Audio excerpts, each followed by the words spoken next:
Bharat Japan ನಡುವೆ ಎರಡನೇ ಹಂತದ ಡಿಜಿಟಲ್ ಸಹಭಾಗಿತ್ವ ಕೃತಕ ಬುದ್ದಿಮತ್ತೆ ವಲಯದ ಸಹಕಾರಕ್ಕೆ ಒಪ್ಪಂದ ಏರ್ಪಟ್ಟಿದ್ದು ಉಭಯ ದೇಶಗಳ ಪ್ರಧಾನಿಗಳ ಸಮ್ಮುಖದಲ್ಲಿ ಒಡಂಬಡಿಕೆ ಪತ್ರಗಳನ್ನು ಟೋಕಿಯೋದಲ್ಲಿ ಇಂದು ಹಸ್ತಾಂತರಿಸಲಾಯಿತು. इसके अलावा दोनों देशों के विदेश मंत्रालयों के बीच सहयोग ज्ञापन स्वच्छ हाइड्रोजन और अमोनिया पर साझा उद्देश्य की घोषणा, खनिज संसाधनों और संयुक्त क्रेडिटिंग मैकेनिज्म. उनके जापानी काउंटरपार्ट ಜಪಾನ್ ಪ್ರಧಾನಮಂತ್ರಿ ಜಪಾನ್ ಪ್ರವಾಸದಲ್ಲಿರುವ ಪ್ರಧಾನಿ ನರೇಂದ್ರ ಮೋದಿ ಅವರು ಜಪಾನ್ ಪ್ರಧಾನಿ ಶಿಗೆರು ಇಶಿಬಾ ಅವರೊಂದಿಗೆ 15ನೇ ಶೃಂಗಸಭೆಯಲ್ಲಿ ಪಾಲ್ಗೊಂಡು ವ್ಯಾಪಾರ, ತಂತ್ರಜ್ಞಾನ, ಸಹಭಾಗಿತ್ವ ಸೇರಿದಂತೆ ಹಲವು ಮಹತ್ವದ ವಿಷಯಗಳ ಕುರಿತು ಸಮಾಲೋಚನೆ ನಡೆಸಿದರು. ಬಳಿಕ ಜಂಟಿ ಹೇಳಿಕೆಯಲ್ಲಿ ಪ್ರಧಾನಿ ನರೇಂದ್ರ ಮೋದಿ ಭಾರತ ಜಪಾನ್ ಸಹಭಾಗಿತ್ವ ಉಭಯ ದೇಶಗಳಿಗೆ ಮಾತ್ರವಲ್ಲ, ಜಾಗತಿಕ ಸ್ಥಿರತೆಗೆ ಕೊಡುಗೆ ನೀಡಲಿದೆ. ಶಿಗೆರು ಇಶಿಬಾ ಅವರೊಂದಿಗೆ ನಡೆಸಿದ ಮಾತುಕತೆ ಫಲಪ್ರದವಾಗಿದೆ.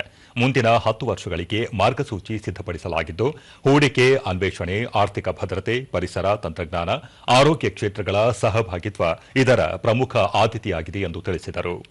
ಉನ್ನತ ತಂತ್ರಜ್ಞಾನ ವಲಯಗಳಲ್ಲಿ ಸಹಕಾರ ಹೊಂದುವುದು ಭಾರತ ಜಪಾನ್ ಆಸಕ್ತಿಯಾಗಿದ್ದು, ಸೆಮಿಕಂಡಕ್ಟರ್ ಹಾಗೂ ಅಪರೂಪದ ಭೂ ಖನಿಜಗಳ ಕ್ಷೇತ್ರಕ್ಕೆ ಹೆಚ್ಚಿನ ಗಮನ ಹರಿಸಲಾಗುವುದು. ಜಪಾನ್ ತಂತ್ರಜ್ಞಾನ ಹಾಗೂ ಭಾರತದ ಪ್ರತಿಭೆಯ ಸಂಯೋಜನೆಯಿಂದ ಪ್ರಗತಿ ಸಾಧ್ಯ. ಭಾರತದ ಚಂದ್ರಯಾನ್ 5 ಮಿಷನ್ನಲ್ಲಿಯೂ ಇಸ್ರೋ ಹಾಗೂ ಜಪಾನ್ ಬಾಹ್ಯಾಕಾಶ ಸಂಸ್ಥೆಯ ಸಹಯೋಗವನ್ನು ಸ್ವಾಗತಿಸಲಾಗುವುದು ಎಂದರು. ಇಂಧನ ವಲಯದಲ್ಲಿ ನಮ್ಮ ಜಂಟಿ ಕಾರ್ಯವಿಧಾನ ಪ್ರಮುಖ ಯಶಸ್ಸನ್ನು ಸಾಧಿಸಿದ್ದು, ಆರ್ಥಿಕ ಪಾಲುದಾರಿಕೆಯಷ್ಟೇ ಪ್ರಬಲವಾಗಿದೆ. ಈ ನಿಟ್ಟಿನಲ್ಲಿ ಸುಸ್ಥಿರ ಇಂಧನ ಮತ್ತು ಬ್ಯಾಟರಿ ಪೂರೈಕೆ ಪಾಲುದಾರಿಕೆಯನ್ನು ಸಹ ಪ್ರಾರಂಭಿಸಲಾಗುತ್ತಿದೆ.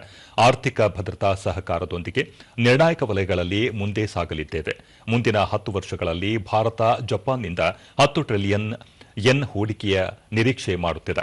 ಸಣ್ಣ ಮತ್ತು ಮಧ್ಯಮ ವಲಯದ ಉದ್ಯಮಗಳು ಮತ್ತು ನವೋದ್ಯಮಗಳನ್ನು ಸಂಪರ್ಕಿಸಲು ವಿಶೇಷ ಒತ್ತು ನೀಡಲಾಗುವುದು ಎಂದು ತಿಳಿಸಿದರು. जापान से भारत में 10 ट्रिलियन येन निवेश का लक्ष्य निर्धारित किया है. हाई टेक्नोलॉजी के क्षेत्र में सहयोग हम दोनों की प्राथमिकता है. इस संदर्भ में डिजिटल पार्टनरशिप 2.0 और एआई कोऑपरेशन इनिशिएटिव लिया जा रहा है. सेमीकंडक्टर्स और रेयर अर्थ मिनरल्स हमारे एजेंडे में सबसे ऊपर रहेंगे. फ्रेंड, हम मानते हैं कि जापानी technology and Indian talent are a winning combination. जहां हम हाई स्पीड रेल पर काम कर रहे हैं, वहीं नेक्स्ट जनरेशन मोबिलिटी पार्टनरशिप के अंतर्गत पोर्ट्स, एविएशन और शिप बिल्डिंग जैसे क्षेत्रों में भी तेजी से प्रगति करेंगे. ಜಪಾನ್ ಪ್ರಧಾನಿ ಶಿಗೆರು ಇಶಿಬಾ ಭಾರತದ ಇತಿಹಾಸ ಅತ್ಯಂತ ಪ್ರೇರಣಾದಾಯಕವಾಗಿದೆ. ಭಾರತ ಮತ್ತು ಜಪಾನ್ ಆಧ್ಯಾತ್ಮಿಕ ಸಾಂಸ್ಕೃತಿಕ ಸಂಬಂಧ ಹೊಂದಿವೆ. ಹಲವು ಪ್ರಮುಖ ಕ್ಷೇತ್ರಗಳಲ್ಲಿ ಪಾಲುದಾರಿಕೆ ವಿಸ್ತರಿಸಲು ನಿರ್ಧರಿಸಲಾಗಿದ್ದು, ಇಂಡೋ ಪೆಸಿಫಿಕ್ ವಲಯವನ್ನು ಮುಕ್ತವಾಗಿರಿಸಲು ಸಹಮತ ಹೊಂದಲಾಗಿದೆ ಎಂದರು.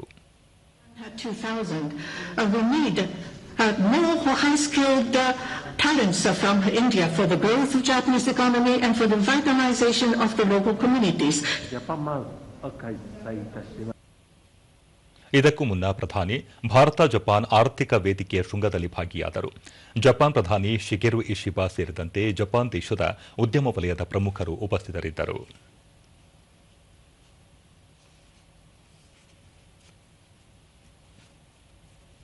ಈ ವೇಳೆ ಪ್ರಧಾನಿ ನರೇಂದ್ರ ಮೋದಿ ಭಾರತದ ವಿಕಾಸ ಯಾತ್ರೆಯಲ್ಲಿ ಜಪಾನ್ ಕೊಡುಗೆ ಮಹತ್ವದ್ದಾಗಿದೆ. ಮೆಟ್ರೋದಿಂದ ಉತ್ಪಾದನಾ ವಲಯ, ಸೆಮಿಕಂಡಕ್ಟರ್ನಿಂದ ನವೋದ್ಯಮಗಳವರೆಗೆ ಪ್ರತಿ ಕ್ಷೇತ್ರದಲ್ಲೂ ಭಾರತ ಜಪಾನ್ ಸಹಭಾಗಿತ್ವ ಹೊಂದಿರುವುದು ನಮ್ಮ ಉತ್ತಮ ಸಂಬಂಧದ ಪ್ರತೀಕವಾಗಿದೆ ಎಂದು ಹೇಳಿದರು. ಜಪಾನ್ ಕಂಪನಿಗಳು ಭಾರತದಲ್ಲಿ ಸುಮಾರು $40 ಬಿಲಿಯನ್ ಹೂಡಿಕೆ ಮಾಡಿವೆ. 80% ಕಂಪನಿಗಳು ಭಾರತದಲ್ಲಿ ವ್ಯವಹಾರ ವಿಸ್ತರಣೆ ಮಾಡಲು ಬಯಸುತ್ತಿವೆ. ಭಾರತದಲ್ಲಿ ಹೂಡಿಕೆಯಾದ ಬಂಡವಾಳ ಬೆಳವಣಿಗೆ ಹೊಂದುವುದು ಮಾತ್ರವಲ್ಲ, ದ್ವಿಗುಣಗೊಳ್ಳುವ ವಿಶ್ವಾಸವಿದೆ. ಕಳೆದ ಕೆಲವು ವರ್ಷಗಳಲ್ಲಿ ಭಾರತ ಅಭೂತಪೂರ್ವ ಪರಿವರ್ತನೆ ಹೊಂದಿದ್ದು, ರಾಜಕೀಯ ಹಾಗೂ ಆರ್ಥಿಕ ಸ್ಥಿರತೆ, ನೀತಿಗಳಲ್ಲಿ ಪಾರದರ್ಶಕತೆ, ಉತ್ಪಾದಕತೆ ಹಾಗೂ ವೇಗದ ಆರ್ಥಿಕತೆಯನ್ನು ಹೊಂದಿವೆ. ಸದ್ಯದಲ್ಲೇ 3ನೇ ಅತಿದೊಡ್ಡ ಆರ್ಥಿಕತೆಯುಳ್ಳ ದೇಶವಾಗಲಿದೆ ಎಂದರು.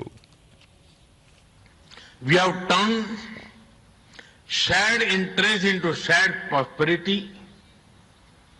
India is the springboard for Japanese businesses to the global south.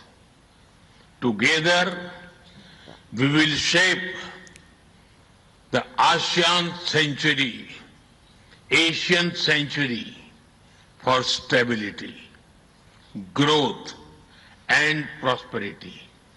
इन्हीं शब्दों के साथ मैं प्रधानमंत्री इशिबा जी और आप सभी का आभार प्रकट करता हूं। अरिगातो गोजाइमास। बहुत बहुत धन्यवाद। ಪ್ರಧಾನಿ ನರೇಂದ್ರ ಮೋದಿ ಅವರನ್ನು ಜಪಾನ್ ಮಾಜಿ ಪ್ರಧಾನಿಗಳಾದ ಫುಮಿಯೋ ಕಿಶಿದಾ ಮತ್ತು ಯೋಶಿಹಿದೆ ಸುಗಾ ಅವರು ಭೇಟಿ ಮಾಡಿ ಮಾತುಕತೆ ನಡೆಸಿದರು.